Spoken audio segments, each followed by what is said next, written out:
Well, some interesting information on the analog sensors. Let's talk a little bit about the mysterious 8-bit and 10-bit A to D conversions that take place. Now, for you techs that are really into electronics, I know that some of you that are actually logged in that are there, you want to know about how this thing ticks. So let me tell you, anything that's an analog input to the computer, whether it be a throttle position sensor, coolant sensor, or in this case, intake air temp sensor coming from the mass airflow, as well as the mass airflow sensor output itself.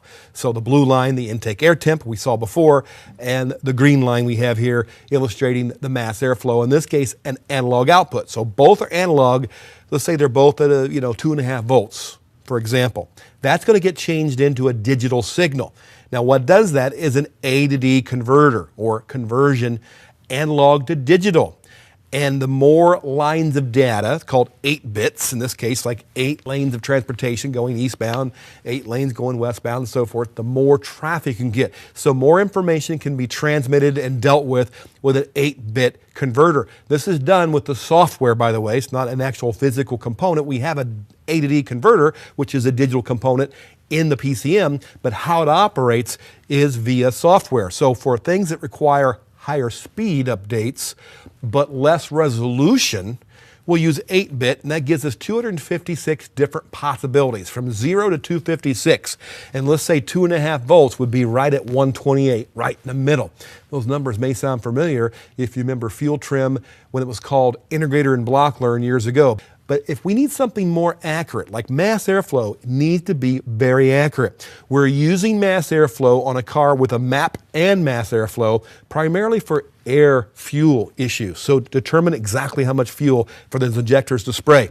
If you have a MAP, in addition, manifold absolute pressure, MAP, that will be resigned mainly for spark curve, for the spark table. Gets closer to the heart of the engine, vacuum. But on a vehicle that does not have a MAP sensor, only mass airflow, MAF, will do both spark and fuel off that sensor. Either way, it's got to be accurate. So we use a 10-bit A to D conversion, which gives us 1,024 different points. So right in the middle is like 512. That might be 2.5 volts. So that gives us more lines of data, more credibility, more accuracy in the sensor. It's so important, especially at higher speeds, that the power and ground that we talked about, and we saw a voltage drop, not on ground, but on the power on that Lincoln, that's so important. The reason why, look at the high speed conversion of voltage to grams per second. As we see about 4.5 volts at wide open throttle, when we did that little blip, we watched our meter, measuring the mass airflow output, you can equate that to about 125 millivolts per gram.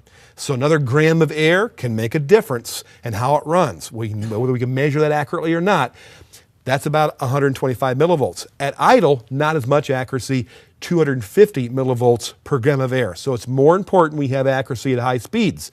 Therefore, when the current draw doubled, as we see it, maybe half of amp to an amp, when we did a wide open snap and made that mass airflow sensor's hot wire heat all the more to keep it hot, that's when that voltage drop on the B+ line took effect and made it worse, close to 0.5 volt or more.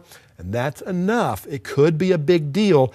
In fact, that's how we made, besides making the false air issue that I induced with the Allen wrench go away, that's what we made that Lincoln run better, was correcting a corrosion issue on a connection that supplied the B+ up there, the very top red wire you see in that schematic. We got that with a full 14 volts running, no voltage drop, and the car ran better because it had more accurate mass airflow at a higher speed. Connections, connections, connections.